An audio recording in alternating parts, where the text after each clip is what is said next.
qual foi o maior milagre que Deus fez na sua vida? Que você, assim, eu sei que com certeza Deus fez vários milagres aí, livramento, como o irmão tem falado, mas qual foi o maior, assim, que mais te impactou? O maior milagre é minha libertação. Porque existem, né, casas de recuperações, clínicas, mas se a pessoa não querer, meu maior milagre é minha libertação. Porque não era pra mim estar aqui. Eu não sabia beber. E tem gente que fala assim, ah, mas é só um gole, eu sou controlado. O meu maior milagre é minha libertação, que não tem preço. Tô são, tô tranquilo, não preciso. Vou dormir, acordo tranquilo. Os crentes vão lá pra minha casa, comem uma pizza, tomam uma coca, acordo careta. Gente, não tem preço isso. Meu maior milagre é estar vivo aqui, né? Todos os meus livramentos foram milagre. Oh, meu Deus. Foram milagre. O testemunho do carro é. Eu não sei, não consigo resumir, porque eu vi claramente o anjo do Senhor no meio daquele carro. Foi a mão de Deus. E quando eu cheguei na igreja, como eu falei no começo, né, o irmão veio, o profeta veio e falou: olha, aquele dia, homem, entre os dois carros era a minha mão. Meu Deus. Era a minha mão te livrando aquele dia. Então não é um milagre, são inúmeros. Vários. A minha libertação, né?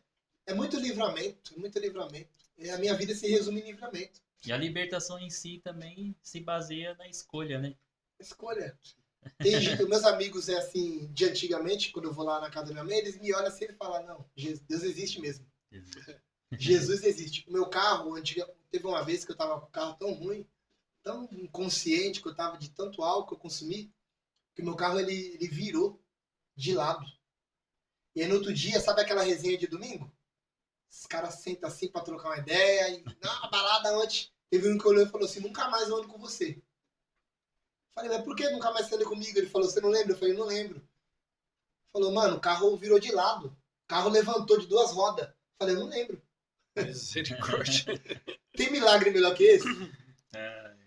Já fiquei 2 dias dentro de um carro, ressecado.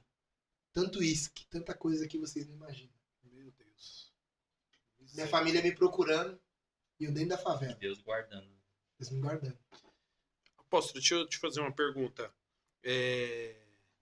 Quando você, assim, decidiu a aceitar Jesus verdadeiramente, alguém da sua família já era cristã?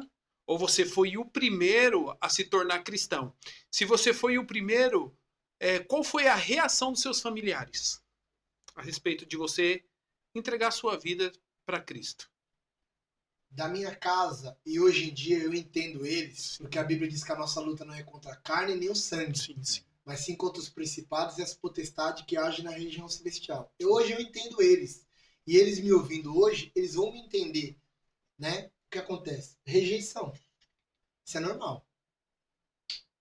Fui rejeitado. Isso é normal com todo mundo. Sim. Porque uma hora você tá nas trevas, outra hora você vem pra luz, quem é que vai te aceitar? Então a rejeição é automática. E hoje eu não tô falando julgando. Sim. Eu entendo eles, entendeu? Porque quando a gente se converte, a gente tem que ter sabedoria. Sim. Senão a gente acaba afastando a família. Verdade. E a gente prega que o ministério começa em casa. Exato. Né? Inclusive, uma vez, de novo convertido, descendo do monte, cheguei em casa, uma pessoa da minha família, né? As coisas espirituais não são brincadeira, gente. Né? A Bíblia diz assim que se a gente conhece e não pratica, seja melhor que nem tivesse conhecido. Sim. Né? Então o que acontece? Uma vez manifestou um demônio na boca de uma mulher da minha família e ele me olhou e me ameaçou, né? E falou, maldito, para de fazer o que você está fazendo, eu gostava do jeito que você estava. Meu Deus. Né? Com aquela voz bem feia. E aí eu perguntei, quem é você? De onde você veio? Ele falou, eu sou o Zé Pilintra, que estava no seu voo. Aí Deus tomou minha boca e falou, diga para ele que você é o profeta que eu levantei para salvar a tua casa e a tua família. Então, Deus só precisa de um. Sim. Deus só precisa de um corajoso, só eu. Aí Deus me levantou, eu vim de uma família católica, nada contra, né? Religiões aqui, Sim. é sobre Deus que a gente está falando. Exatamente. Jesus, ele é o caminho, ele é a verdade e a vida. Ninguém vai ao Pai a não ser pelo Filho. Então, a princípio foi isso. E depois veio o meu irmão mais novo, né? Que se batizou, não conseguiu ter uma constância. E hoje em dia a minha família, graças a Deus, me considera, me vê como um homem de Deus. Glória a Porque o que Deus. me vai definir eu, o que vai definir você como um homem de Deus, não é o que a gente prega. É a nossa conduta como homem de Deus, entendeu? Então, eu sou um milagre, eu sou um testemunho vivo e graças a Deus, eles me reconhecem, eles me veem como um homem de Deus. Isso não tem preço, Maravilhoso, né? né? Não tem preço, Né? porque não é o que você fala, é o que você vive, Sim. né? Um exemplo, né? Entendeu? Quem é não precisa falar que é. Sim. Quem tem não precisa falar que tem. Dessa maneira. O nosso Deus, ele tem um poder de arrancar do lamaçal do pecado, Sim. de nos colocar entre os príncipes. Então, gente, milagre não se explica, se vive, Dessa maneira. né? A escolha tá aí. E a gente vê a diferença também, né? Nas pessoas. Sim. Quando você se torna cristão, eu até me identifico com o irmão também, porque eu fui o primeiro da minha família, assim, tipo, inteira, eu fui o primeiro a começar a ir pra igreja e tal. Logo depois começou a minha mãe, a minha irmã, meu irmão também.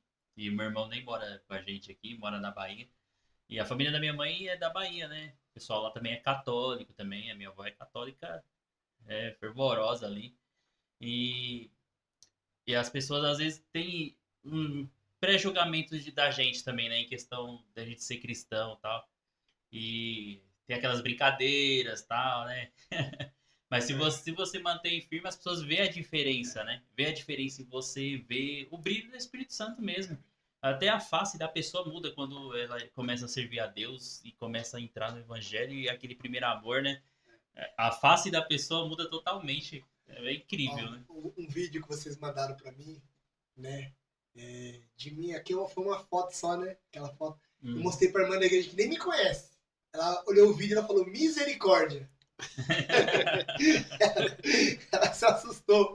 Ela olhou e falou, misericórdia, é você, pastor. Eu falei, minha filha, Jesus existe. Quando eu falo que eu sou um milagre, você não desacredita, não. E a família é projeto de Deus. Eu creio que nesse dia de hoje, através dessa mensagem, desse testemunho, Deus está salvando as famílias, está resgatando, né? Eu creio. E assim, é difícil no começo, viu? Porque muitos jovens e adolescentes têm essa dificuldade, né? Aí eu acho que não vai dar certo. Aí eu não vou, não. Aí tem que batizar, aí tem que casar, tem que colocar a vida no altar, tem que parar disso, parar. Inclusive, eu era um jovem que, talvez que alguém que está me ouvindo, está nessa fase, nesse momento. Eu falava assim, eu tenho que parar com isso, tem que parar de beber, tem que falar com aquilo. Não, vou para a igreja quando isso. É assim, não é? Quando eu li a palavra de Jesus dizendo assim, ó, vinde como estáis, acabou. Aquilo ali me confrontou assim, da maneira que eu falei, acabou, desculpa, eu vou assim mesmo. Foi o dia que eu tomei a decisão. Foi a minha escolha. E não me arrependo. E, inclusive, teve um irmão, né? Um membro, assim, da família, que ele uma vez, eu fiquei nervoso, né? Porque as pessoas, elas pensam que a gente é super crente. Sim. Paulo disse assim, estou sujeito às mesmas paixões que vocês. Né? O céu, ele é para os santos. A igreja é para os pecadores. O que limita muita gente de vir para o evangelho é a imperfeição da pessoa. Mas Jesus disse, vinde como estáis. E aí teve uma pessoa da minha família que eu, numa discussão, eu fiquei explosivo, eu gritei, e aí ele me acusou e falou assim, mas ué, você não é crente? Mas você não vai para a igreja? Jesus, Deus me deu uma sabedoria que eu olhei para minha mão, né? Eu falei assim, tá vendo a minha mão? Agora, imagina a mão de Jesus. Tem um furo, não tem? Eu falei para ele. Eu falei, olha a sua mão, tem algum furo aí? Porque o acusador, ele tá próximo, né? Ele usa, infelizmente, pessoas que estão muito próximas. Sim. E aí ele me acusou, ele falou assim, mas você não é crente? Que eu gritei isso. Explodi, sou carne. Aí ele falou, mas calma aí. Eu acho que ele ficou com medo, né? Você não é crente? Eu falei, eu sou. Tem algum furo na palma da tua mão? Que você tá me acusando? Então tem pessoas que estão nos ouvindo nesse momento, que Deus ele tá visitando a tua mente. São muitas acusações. Mas Deus, Jesus é o teu advogado, viu?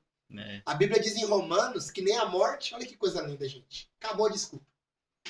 Nem a morte, nem os anjos, nem os demônios, nem os principados, nem as potestades, nada pode nos separar do amor de Deus. Nada. É hoje. A decisão é hoje. Então escolha logo, né? Logo, Jesus é lindo, Jesus é maravilhoso. Só depende de você, só depende de mim e de você. Dessa forma. É verdade. O apóstolo ele falou algo aqui que me chamou a atenção aqui a respeito de escravidão, né?